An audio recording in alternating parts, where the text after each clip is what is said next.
wrapped up in my sleeping bag, looking out the window at Aaron's house as the sun is beginning to creep over the horizon.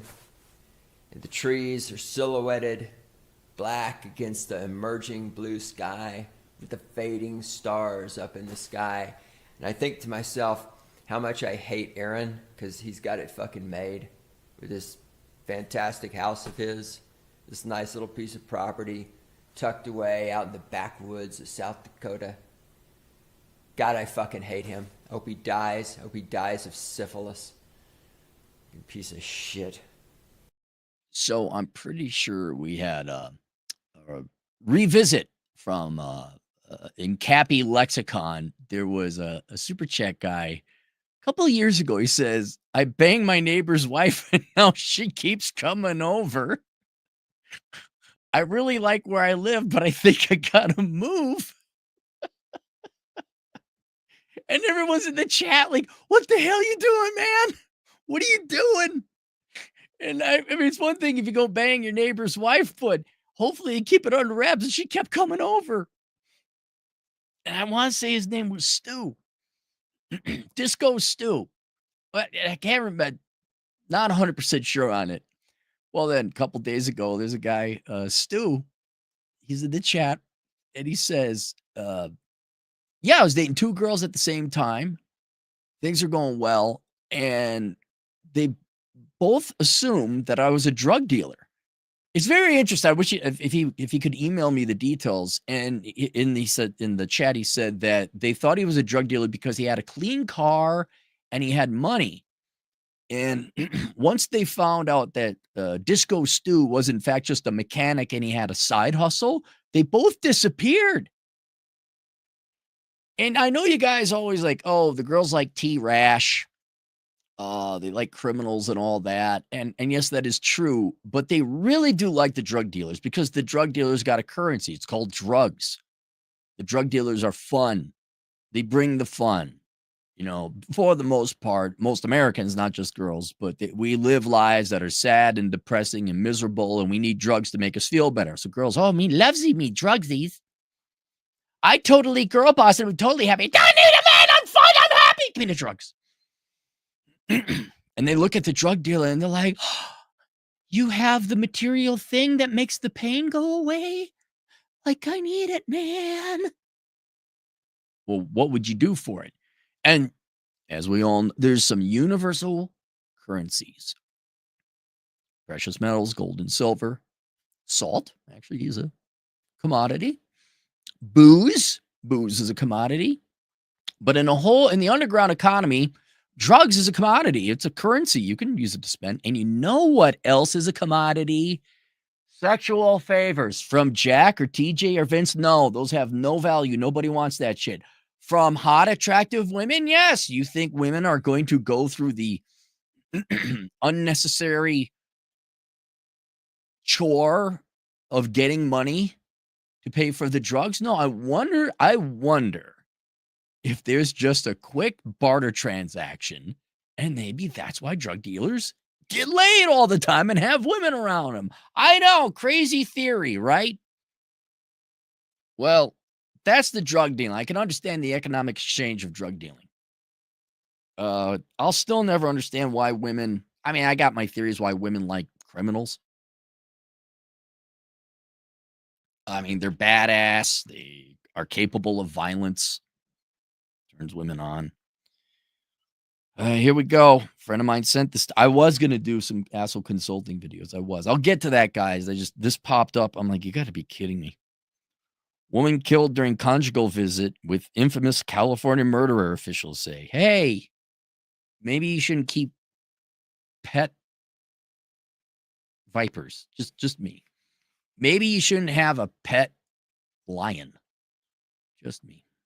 A notorious killer serving life in prison without the possibility of parole. You know, Raymond, at Raymond's Thoughts of Mine, he's going to be pissed that this guy who's murdered people is getting laid more than him. He has every right to be pissed too. Man, you girls, you'll just reward the scummiest people. Go ahead. Right? There's, you know, Play with fire, you're going to get burned. A notorious killer serving life in prison without the possibility for parole of the murder of 4 men in Los Angeles County reportedly strangled his wife to death during a conjugal visit late last year, according to multiple media reports. Yeah, you got to have hobbies, right? Sure, it gets bored in there in the prison. On June 12th, 1990, David Brinson shot retired tavern owner Robert Marks. Oh, now the pop-ups happen. 59 in his garage apartment in South Burnside Avenue in the Mid-Wilshire district and 3 other men. At his trial, witnesses testified that Brinson believed the former tavern owner was a well-connected cocaine dealer. Can't escape these drugs. When he showed up with a gun and 2 accomplices hoping to rob men of drugs for drugs and money.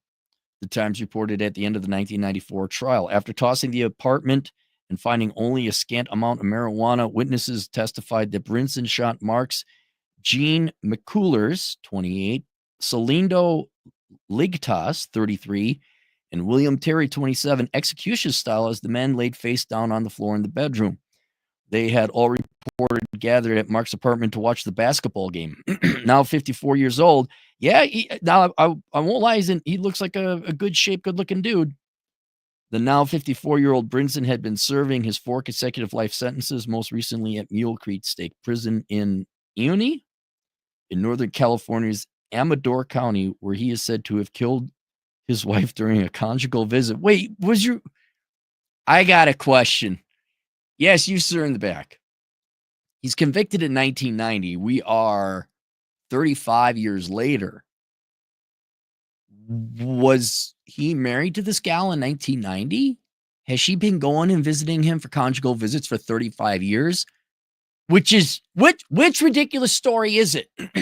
She's been married to this guy the entire time, or the guy was in jail and somehow managed to get a piece and got married. Ladies, you got such a bad PR problem, right? Men are not going to lift a finger. Welcome to Daniel Penny. Welcome to the Daniel Penny world, man. Fuck it. Here's all your drug dealers. Here's all your criminals and illegal aliens and crime and embezzlers and investment banker. Here, there you go. Politicians have them all. Conjugal visits, also referred to as family visits, are held in private apartment-like facilities on prison grounds, according to CDRC's website. The visits are restricted to immediate family members, including legal spouses, parents, and children, and last around 30 to 40 hours. Officials with the California Department of Corrections Rehabilitation said that around 2 a.m. on November 13th, 2024, Brinson told police officers that his wife, 62-year-old Stephanie Brinson, had passed out. Staff prison attempted life-saving measures, but the 62-year-old woman was declared dead. Guy looks good if he's that age. He looks good. Wait, but I thought he's 54. So the guy looks good for 54. Got himself I bet you, male exchange, got himself a older, lonely woman, got himself some play, and really, because he's got nothing to lose. He's bored. Well, let's see if killing's kind of fun.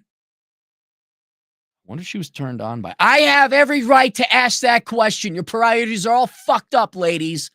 I got every right to ask that question. Did she enjoy it? That's what I want to know. How fucked up are you guys sleeping with fucking murderers?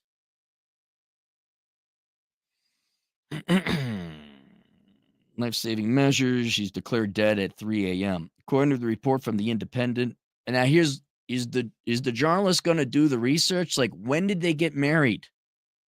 Right? That's what I want to know.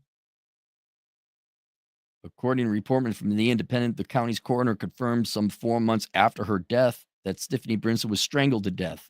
Todd Reeby, Amador County District Attorney, confirmed to the Times that he's awaiting the prison's full report before filing charges. The 54-year-old has since been transferred to a healthcare facility in Stockton, state prison for incarcerated patients with long-term medical or acute mental health needs. What does it matter? Acute mental health needs? No, you killed people. Sit in your cell. Here's a button. It fills your cell with gas if you want to end it. Okay. But you're in this cell. We don't care if you had emo and you had depressions and the anxiety. It doesn't matter. It doesn't matter. Okay, so my question isn't answered. Do I got to look this? I got to do David Brinson.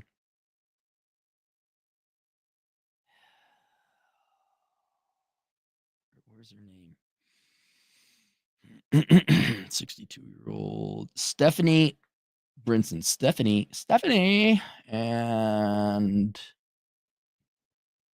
David. Stephanie and David. Let me see. Let's just, I guess. I'm sure I could look up marriage women or marriage records. It's all the articles are. Well, here she is. She's actually, for an elder lady, she's attractive. Does the New York Post do a better journalistic thing? Oh, that's sad. She's a pretty girl. I mean, older gal, of course, but she is pretty. Oh, all those boring, nerdy accounts just couldn't do it for you, Stephanie, could they? She could. You look at her, like when she was younger, she was the cat's meow, I bet. Waiting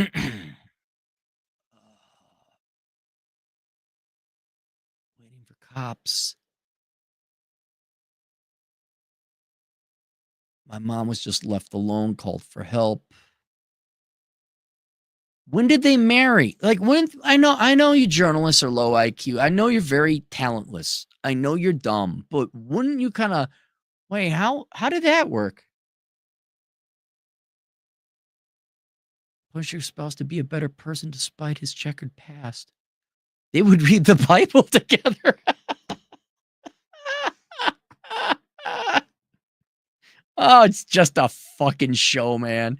It's all an act. Oh, it's all an act.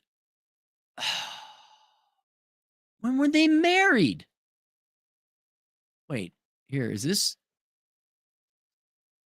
1994? Well, then he was.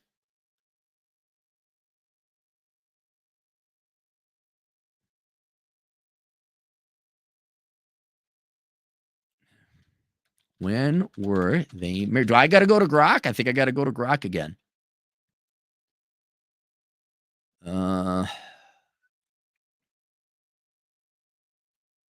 I apologize. I just to what happened. Who's David Brinson?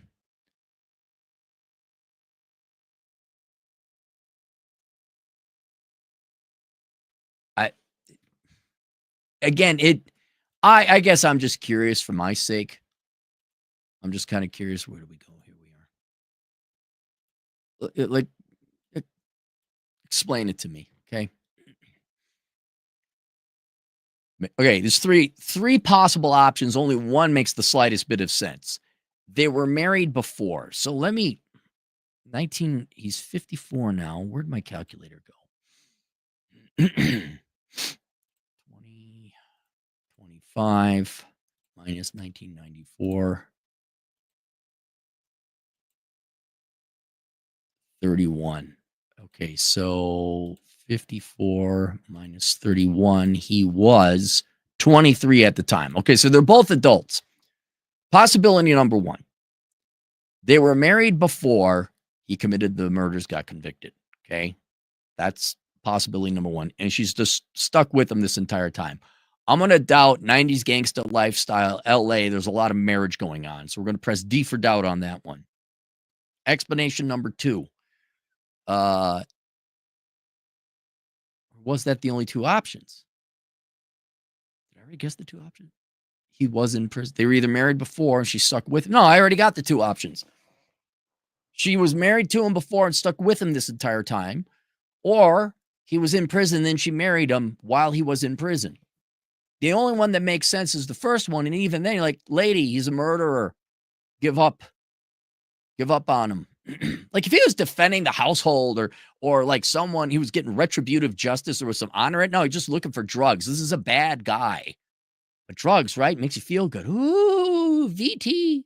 The tingles. You guys remember the VTs? She got a case of the VTs, the tingles.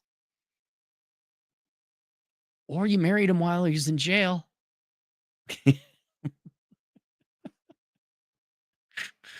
All right. I gotta go get coffee. I gotta do some research for Reen because he gave me a difficult one.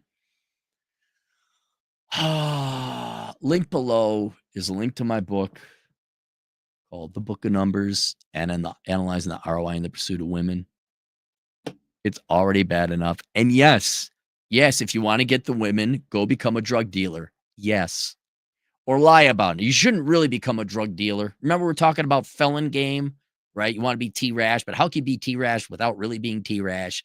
We had this theory. Well, you be a synthetic fake T-Rash. You'd like be a badass, but you secretly go to church and work as an accountant.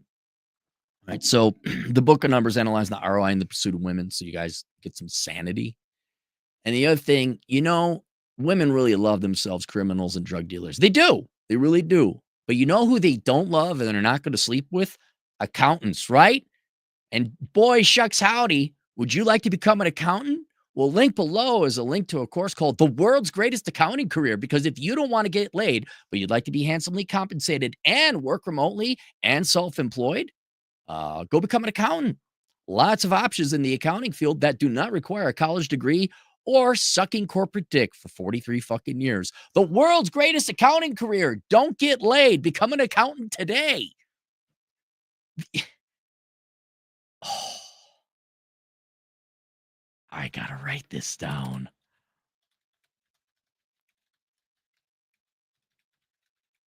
Okay. Dude, I need $1 billion budget. I could make so many better movies. Hear me out on this, all right? I got a great Western. I got works of fiction I want to work on. One is called, I don't even want to tell you the title. I got a great idea for a Western. I got a great deep philosophical one. It's not a book or a movie, but it would be a comic book. It'd be an ongoing saga called Charlie Dixon.